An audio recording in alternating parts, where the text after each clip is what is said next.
Hello everyone, welcome to my channel Arts Academy Triple A. My name is Ankur Verma and you know हम जिस chapter की बात कर रहे हैं और वो चैप्टर है समकालीन दक्षिण एशिया। जल्दी से अपने चैप्टर को विदाउट वेस्टिंग टाइम स्टार्ट करते हैं और जो मेन हमारी हेडिंग चल रही थी वो थी दक्षिण एशिया क्या है। और दक्षिण एशिया के अंदर हम बात कर रहे थे एक सब टॉपिक दक्षिण एशिया में राजनीतिक व्यवस्था के बारे में। तो सबसे पहले हमने राजनीतिक व्यवस्था भारत के बारे में जाना, इसी के साथ साथ श्रीलंका के बारे में भी जाना। फिर हमने पाकिस्तान और बांग्लादेश का कुछ इंट्रोडक्शन देखा। लेकिन आज की क्लास में हम एक बहुत ही पड़ोसी देश जिसका नाम क्या है आप खुद ही गैस कर सकते हैं, और इसके साथ साथ वो बहुत ही ज़्यादा इम्पॉर्टेंट और इसके साथ साथ मेन हमारा बहुत ही ज़्यादा पड़ोसी देश है और इसका नाम क्या है नेपाल। तो आज हम छोटा सा इंट्रोडक्शन देखेंगे कि दक्षिण एशिया के अंदर जो नेपाल है वहाँ की राजनीतिक पॉलिटिकल सिस्टम कैसा है, वहाँ की राजनीतिक व्यवस्था कैसी है, इसके ऊपर आज हम डिस्कस करेंगे। सो स्टार्ट करते हैं वन बाय वन करके, इसकी हर एक लाइन को हम डिस्कस करेंगे। सो द फर्स्ट लाइन देखिए क्या कहता है। फर्स्ट कहता है नेपाल में संवैधानिक राजतंत्र की शासन प्रणाली थी। अब इसमें क्या कहता है, नेपाल में संवैधानिक राजतंत्र, ध्यान से समझिए संवैधानिक राजतंत्र क्या होता है। संवैधानिक मतलब होता है बेटा संविधान, और राजतंत्र की बात करें तो राजतंत्र को हम दो पार्ट्स में बांट देते हैं। पहला होता है राज और प्लस में तंत्र। तो राज मतलब हो गया राजा और तंत्र मतलब हो गया शासन, दैट मीन्स व्यवस्था, सिस्टम। तो जिस देश के अंदर संविधान है इसके साथ साथ राजा भी है और उसका थोड़ा बहुत कुछ कंट्रोल भी है, तो इस तरह की शासन की व्यवस्था को संवैधानिक राजतंत्र की शासन व्यवस्था कहा जाता है, या फिर जिसको हम इजीली शब्दों में कह सकते हैं यह एक राजनीतिक या संवैधानिक राजतंत्र है। तो संवैधानिक राजतंत्र क्या होता है, जहाँ पे संविधान भी होता है और उसके साथ साथ राजा भी होता है। तो उस तरह की व्यवस्था हमें कहाँ देखने को मिलती है, नेपाल के अंदर।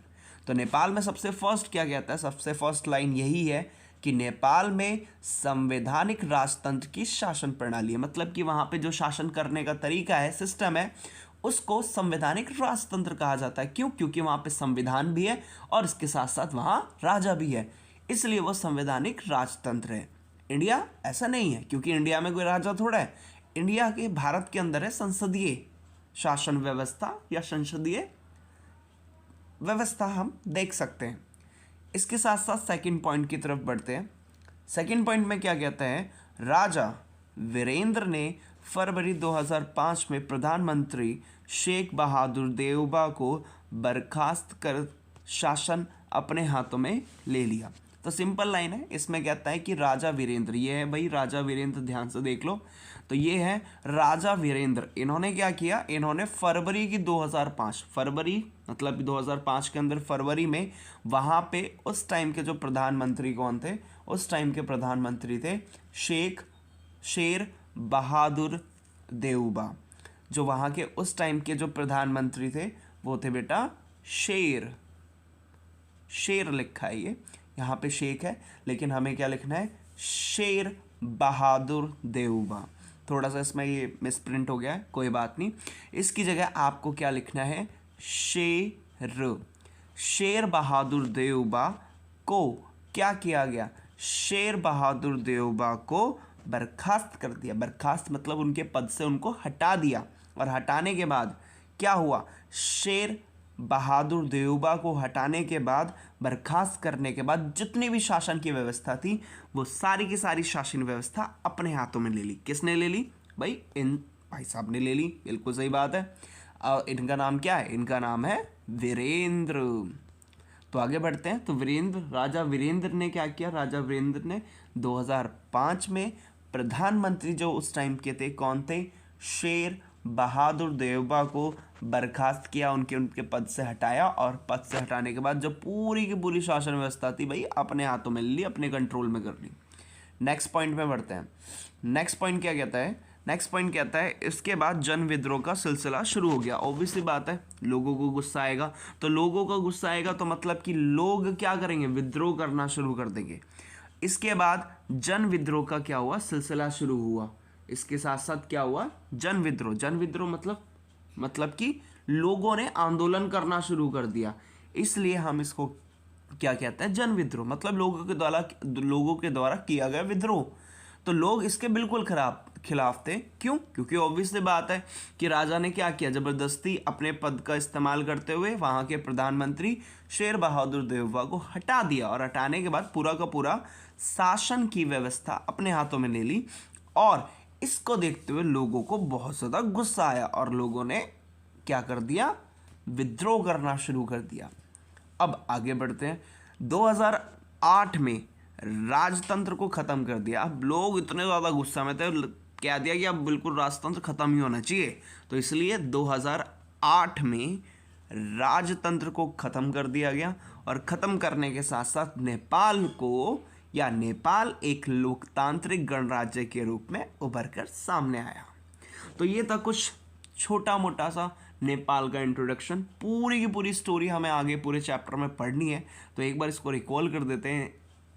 First of all, first point क्या कहता है? फर्स्ट पॉइंट कहता है कि नेपाल में भाई संवैधानिक राजतंत्र की व्यवस्था थी। मतलब कि जहाँ पे संविधान भी होता है और वहाँ पे राजा भी होता है, इस तरह की व्यवस्था को संवैधानिक राजतंत्र कहते हैं। और ये कहाँ पे थी बेटा? ये थी नेपाल के अंदर। इसके बाद क्या आता है कि 2005 में राजा वीरेंद्र ने क्या किया? जो वहाँ के उस टाइम के प्रधानमंत्री थे, कौन थे? शेर बहादुर देवबा।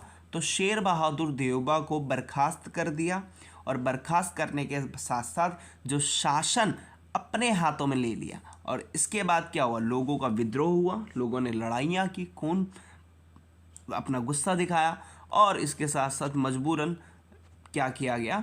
फिर राजा को ऑब्वियसली बात है घुटने टेकने पड़ेंगे यार। क्यों? क्योंकि लोग उसके अगेंस्ट में जा रहे हैं। तो सेम एज इट 2008 में राजतंत्र को ख़त्म कर दिया गया, और ख़त्म करने के बाद नेपाल एक लोकतांत्रिक गणराज्य के रूप में सामने आया। लोकतांत्रिक गणराज्य मतलब कि जहाँ पे लोगों का शासन होता है, उसको हम लोकतंत्र कहते हैं। होपफुली आपको ये इंट्रोडक्शन समझ में आया होगा। Thank you.